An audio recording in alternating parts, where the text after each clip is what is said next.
Ono ye Faith Nakafeera atemeza mu gy'obukulu 18 nga muyizi ku ssomero Royal College School erisangibwa e Kamuli gwe tusanze nga asitudde omwana omuwere gwe tutegedde nti wuwe.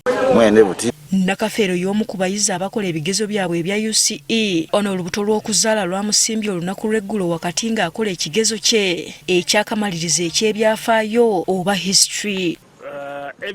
Okusinziira ku bakulu ku ssomero Royal College School, Nakafeero olubuto lwatandise okumuluma nga kyajja atandika ekigezo kye wabula n'aguma okutuusa lwe yakimaliriza. So twayogera n'abasawo abata ku standby twena tubaye tutambula misana na bwire nga tutambulira ku bunkenke nga titwidi kijja kubawe Katonda yatubeere. Mbw amangu ddala nga yakakimala yaddusiddwa mu ddwaliro lya Kamuli General Hospital gye yakubiddewo ezzadde lya mwana muwala. Nenda kwebaza Katonda abasawo bamukebeire nga tayenda kulongoosebwa yazaala bulungi yazaala omwana wa buwala.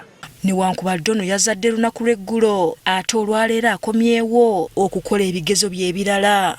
Twababuuza abasawo obanga kinaasoboka omwana okwidde okubuuzibwa babuwine ku nkyo lwaleero bakoba ati be ali mu mbeera nnungi asobola okubuuzibwa. Faith Nakafeera atubuulidde nti newankubadde yazadde naye asuubira okukola obulungi ebigezo bino. Wenaaba amaze okukola bino ebibuuzo ngambise kyendibyera ndaabita nsuubira okweyongerayo.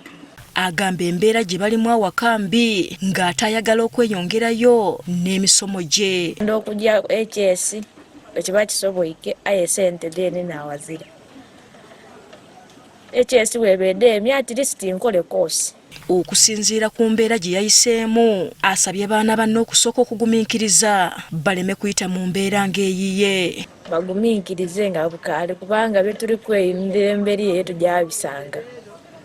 Tibyangu kuba nze embeera gye nabiseemu yabeire mbi naye Katonda yamaze yansobozesa neira.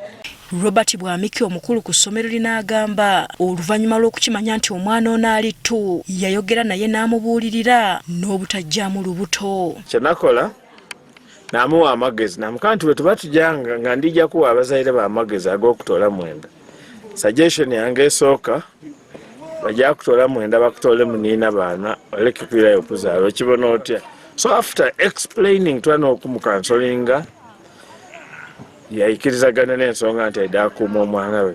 Bwamiki agamba ne basomesa banne basalawo omwana ono bamugobe ku ssomero nga baziyiza abaana abalala okufuna embuto naye n'alemerako kuba ebiseera by'okwewandiisa byali bituuse. Bonna tiyamba n'enfumiintira n'abona nga kikalangafu. N'afuba bakonvinsinga okubakoba nti omwana ono we tumusindika wakati lidi kijja kubaawo bw'anaava mu mikono gyaife abasobola okukontrolinga okutegeera ekyokukola aidda kujja babe ni baana baine oba omuntu yena bakola okusalawo okuyinza okuba okubi.